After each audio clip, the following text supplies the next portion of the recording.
नाही, जसा मीरा भाईंदरमध्ये उत्तर भारतीय व्यापाऱ्यांनी मोर्चा काढला, म्हणजे परप्रांतीय व्यापारी आहेत त्यांनी, तसाच एक प्रतिकात्मक मोर्चा मराठी व्यापारीही काढतायत आणि एक उत्तर देण्याचा प्रयत्न करतायत. तर मनसेच्या नेत्यांची काल रात्री शिवसैनिकांनाही पकडलेला आहे, सगळ्यांचीच अटक आहे. मनाई करण्यात आलेली आहे.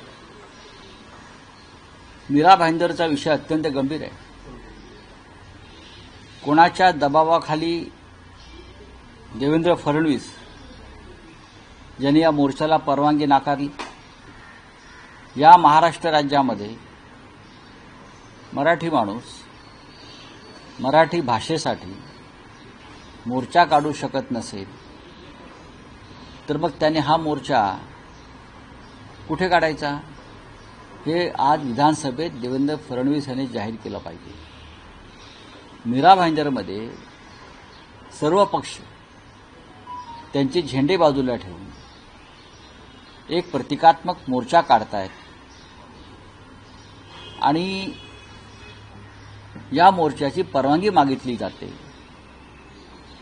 आधी ती परवानगी देण्यासाठी चर्चा होते आणि मग परवानगी नाकारली जाते आणि अचानक पोलीस बळाचा वापर करून मोर्चा काढणाऱ्या प्रमुख नेत्यांना, कार्यकर्त्यांना पहाटे 2 वाजता 3 वाजता जाऊन अटक केली जाते. हे राज्य नक्की महाराष्ट्र राज्य आहे का? इथे नक्की या राज्याला मराठी मुख्यमंत्री आहे की पुन्हा एकदा मोरारजी देसाईंचा आत्मा देवेंद्र फडणवीस यांच्या शरीरामध्ये गेलाय आणि त्यानुसार ते अशा अघोरी कामं करायला लागले? मला तर भीती वाटते की हे एक दिवस मराठी माणसावरती मोरारजी भाईप्रमाणे गोळ्या चालवून जे 106 हुतात्मे झाले त्याचा विक्रम मोडतील, अशा प्रकारचं वर्तन देवेंद्र फडणवीस करतायत. पहाटे मनसेचे प्रमुख जे कार्यकर्ते आहेत, पदाधिकारी आहेत, मी नावं पाहिली आता, अविनाश जाधव आहेत, राजू पाटील आहेत, शिवसेनेचे काही प्रमुख लोक आहेत, मयेकर त्या भागातले आमचे पदाधिकारी आहेत, इतर काही राष्ट्रवादी काँग्रेस आणि काँग्रेसचे काही पदाधिकारी आहेत, त्या सगळ्यांना नोटिसा बजावून आधी मोर्चा काढू नका आणि मग त्यांना डिटेन केलं, अटक केली. कशा करता, कोणासाठी, तुमच्यावरती कोणत्या दुबेचा दबाव आहे हे एकदा आम्हाला तुम्ही सांगायला पाहिजे. महाराष्ट्रामध्ये आम्ही आमच्या हक्कासाठी आवाज उठवू शकत नाही मराठी माणूस, आणि तुम्ही बाळासाहेब ठाकरेंचं नाव घेता.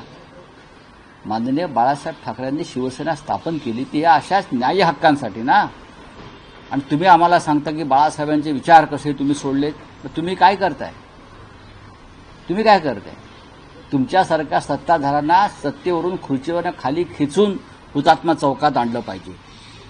आणि ते जे आहेत ना डुप्लिकेट शिवसेनावाले, कुठे आहेत ते? अर्ध्या दाढीवरनं हात फिरवणारे. ही अर्धी दाढी कापून जनता तुम्हाला अर्ध्या दाढीसह महाराष्ट्रात फिरवेल, इतकी चिडली आहे जनता. कुठे आहेत? शिवसेना म्हणताय ना, आमचीच खरी शिवसेना, डुप्लिकेट. मग तुम्हाला का अमित शहाना विचारायला पाहिजे का? काय वक्तव्य केलं तुम्ही काल? दुबेचा किती लोकांनी निषेध केला? महाराष्ट्राविषयी अत्यंत घाणेरड्या शब्दामध्ये काल ज्या दुबेंनी वक्तव्य केलं तो भारतीय जनता पक्षाचा खासदार आणि नेता आहे, नरेंद्र मोदी आणि अमित शहाचा खास माणूस आहे, निशिकांत दुबे. एकतर मुंबई आणि महाराष्ट्रामध्ये कोणत्याही हिंदी भाषिकावरती आम्ही हल्ला केलेला नाही, हे देवेंद्र फडणवीस यांनी महाराष्ट्राच्या वतीनं सांगायला पाहिजे. कोणत्याही हिंदी भाषिकाविषयी आम्ही इथे अपशब्द वापरलेला नाही. काय माहिती आहे त्या दुबेला? म्हणजे मराठी माणसाला पटकून मारू. हे उद्योगपतींची दलाली करून कमिशनखोरी करण्या इतकं सोपं आहे का मिस्टर दुबे? हे दलाली करण्या इतपत उद्योगपतींचं सोपं नाही, किंवा मोदी शहांचे बूट चाटण्या इतकं सोपं नाही आहे. हा छत्रपती शिवाजी महाराजांचा महाराष्ट्र आहे. फेक डिग्री घेऊन हा माणूस संसदेमध्ये बसलेला आहे, फेक डिग्री. महुआ मोहित्रांना विचारा, तिची मुलाखत घ्या. दिल्ली युनिव्हर्सिटीची फेक बनावट डिग्री, म्हणजे जसा गुरु तसा चेला. आणि तुम्ही महाराष्ट्राला आम्हाला धडे देताय. आणि या राज्याचे मुख्यमंत्री, या राज्याचं मंत्रिमंडळ सरकार तोंडामध्ये बोळा घालून बसलाय. ते डुप्लिकेट सेनेवाले मराठी अस्मितेच्या मोठ्या गप्पा मारतात ना हिंदुत्वाच्या आणि मराठी माणसाच्या, बाळासाहेबांच्या. लाज नाही वाटत? हा महाराष्ट्र स्वावलंबी आहे. हा महाराष्ट्र देशाचं पोट भरतो. त्या सगळ्या प्रांताचे लोक या मुंबई महाराष्ट्रात राहतात. आम्ही कोणाला त्यांचा जात प्रांत धर्म कधी विचारला नाही. करोना काळामध्ये उद्धव ठाकरे मुख्यमंत्री असताना तुमच्या गंगेमध्ये प्रेत तरंगत होती बेवारसपणे, तेव्हा इथे आमचं सरकार, उद्धव ठाकरे साहेबांचं सरकार, हे अख्ख्या देशाला इथे खाऊ पिऊ घालत होतं, उपचार करत होतं. विचारा तुमच्या लोकांना. तर दुबेला म्हणावं नादा लागू नको महाराष्ट्राच्या. मग पटकनी काय ते आम्हाला दाखवावं लागेल. पळपुटे डरपोक लोक आहे ते डरपोक. अजून हे तुमचं सरकार ऑपरेशन सिंधूरमधले ते 4 अतिरेकी शोधू शकलं नाही. हिंमत असेल ना ते मोदींना सांगा, त्यांना शोधाने मग आमच्या अंगावर या. मला आश्चर्य वाटतंय भारतीय जनता पक्षाच्या मंत्र्यांचं. एकाने तरी या भारतीय जनता पक्षाच्या दुबेचा निषेध केला का? आम्हाला महाराष्ट्र काय आहे ते सांगू नका. फडणवीसांनी निषेध, धिक्कार नाही, अत्यंत कठोर शब्दात निर्वसना केली पाहिजे या दुबेची, या दलालाची. हा दलाल आहे उद्योगपतींचा.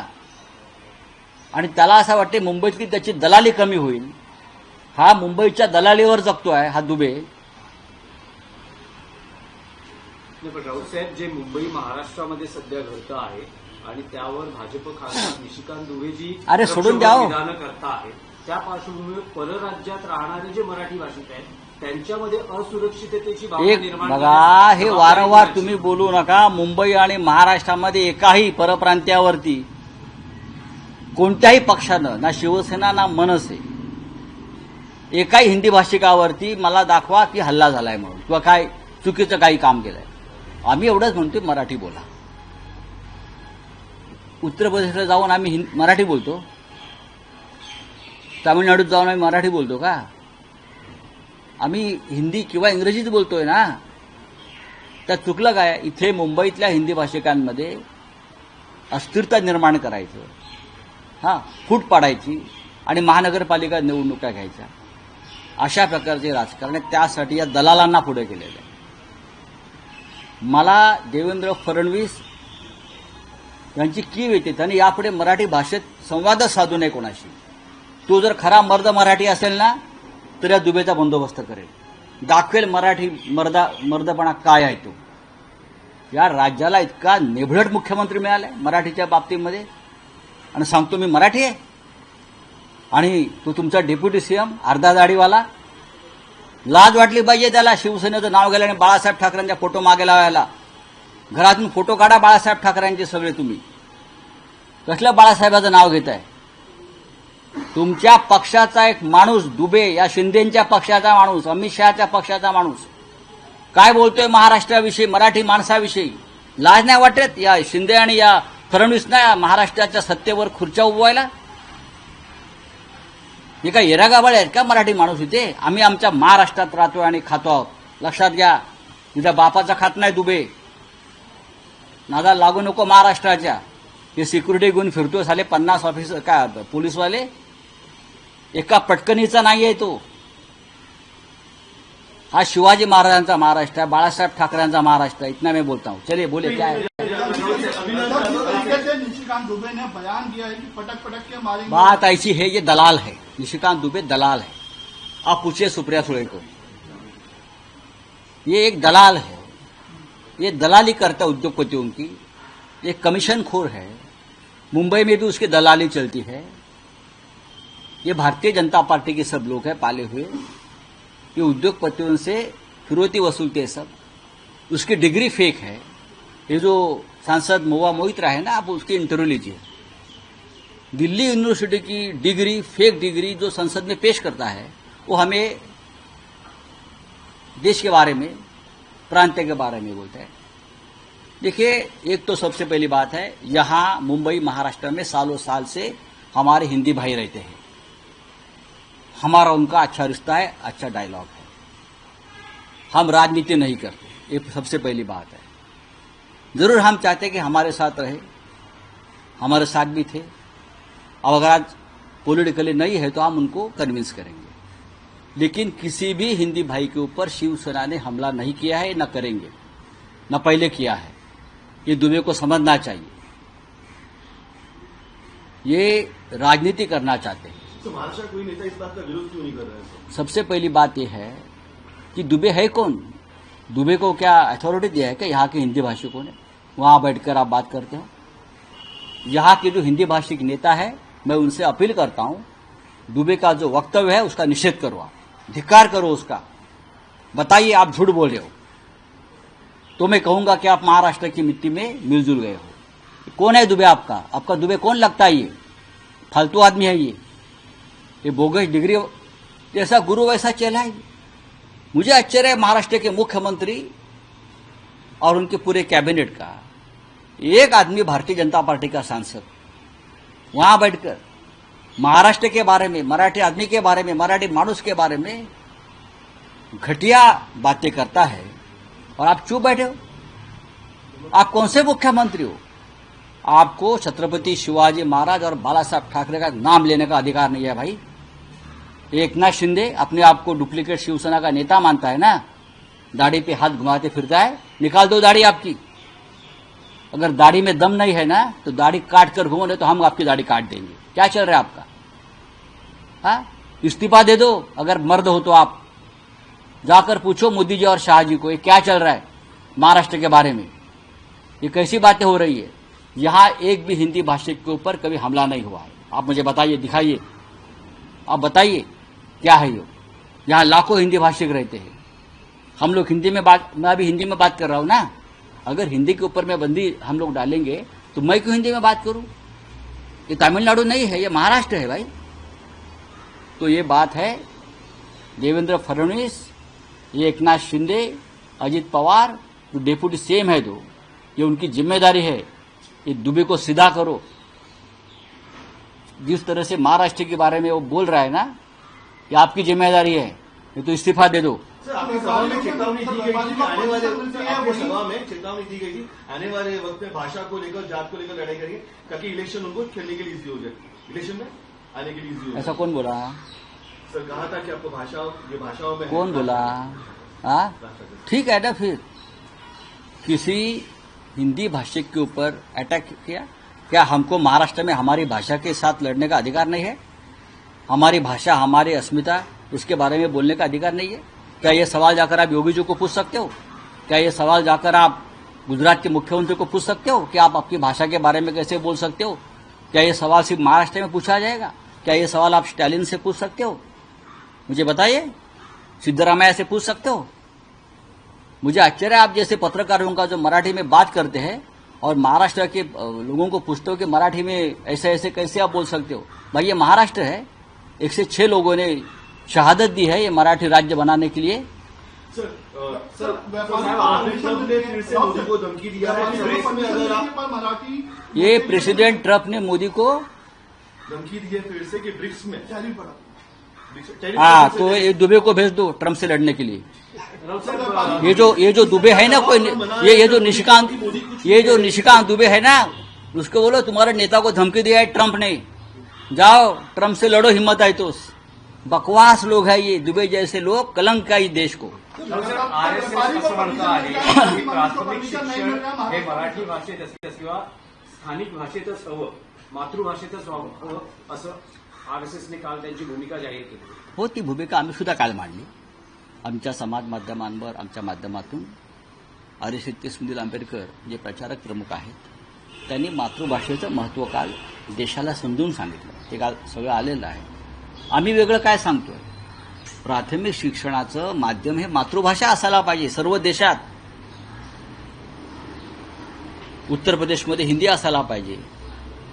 हा जो डुबे आहे त्याच्या राज्यात पण हिंदी असायला पाहिजे. कर्नाटकात कानडी असायला पाहिजे. महाराष्ट्रात मराठी असायला पाहिजे. राजस्थानात हिंदी असायला पाहिजे. बरोबर आहे ना? कुठे डोगरी असायला पाहिजे, मल्याळी असायला पाहिजे, पंजाबी असायला पाहिजे. आम्ही वेगळं काय सांगतोय? मग त्याच हिशोबात महाराष्ट्रात मराठी असायला पाहिजे. हे जर आम्ही करू शकत नसू तर हा महाराष्ट्र कसला आहे मग? कशाला छत्रपती शिवाजींचे पुतळे उभा करताय देवेंद्र फडणवीस? आणि पोवाडे गाताय महाराजांचे. चला, धन्यवाद. एक प्रश्न आहे की राज ठाकरेंनी आपल्या पक्षाच्या नेत्यांना या सूचना केल्या आहेत की शिवसेना उद्धव बाळासाहेब ठाकरे पक्षाबरोबर युती करण्यासंदर्भात तुम्ही कुठलीही विधानं किंवा भूमिका प्रसार माध्यमांमध्ये करू नका. त्यात चुकीचं काय? त्यांच्या पक्षाच्या सृष्टीच्या चौकटी कशा असाव्यात हे त्यांनी ठरवलेलं आहे. कोणी उठावं आणि बोलावं हे आमच्या पक्षात सुद्धा नाहीये ना. हा एक धोरणात्मक निर्णय असतो प्रत्येक पक्षाचा, आणि दोन पक्षाचे प्रमुख नेते त्या संदर्भात बोलून निर्णय घेणार आहेत. आपण पाहिलं असेल की डोममधल्या सभागृहामध्ये व्यासपीठावर 2च खुर्च्या होत्या. 2 खुर्च्या होत्या, याचा अर्थ 2 पक्षाचे प्रमुख नेते, 2 ठाकरे या संदर्भात बोलतील, चर्चा करतील. बाकीच्यांनी याच्यावरती चर्चा करण्याचं कारण नाही. संपला विषय. पण ते वारंवार विचारलं जाते आणि आम्ही रोज तुम्हाला विचारतो आहोत की राजकीय युतीबाबत कधी बोलणी सुरू होती, कारण तुम्ही दोन्ही भावांच्या मध्ये मध्यस्थाची भूमिका बजावता. नाही, मध्यस्थ नाही. तुम्ही काही पुढाकार घेतात का अलीकडच्या काळात? पुन्हा मध्यस्थ हा शब्द पूर्णपणे चुकीचा आहे. संवाद होणार आहे का राजकीय युती संदर्भात? मध्यस्थ हा शब्द चुकीचा आहे. अख्ख्या महाराष्ट्राला जे वाटतं तेच मलाही वाटतं. कोणीतरी हा संवाद साधण्याचा प्रयत्न करण्याचं थांबू नये असं मला वाटतं, आणि आम्ही ते प्रयत्न करतो. दोन्ही बाजूचे अनेक प्रमुख लोक त्यासाठी प्रयत्नशील असतात. आता मुळात उद्धव आणि राज ठाकरे यांच्यामध्ये विसंवाद नाही. विसंवाद नाही म्हटल्यावरती, किंवा संवाद आहे हे म्हटल्यावरती त्याच्यामध्ये मध्यस्थाची गरज नाही. आणि जो संवाद व्हायचा आहे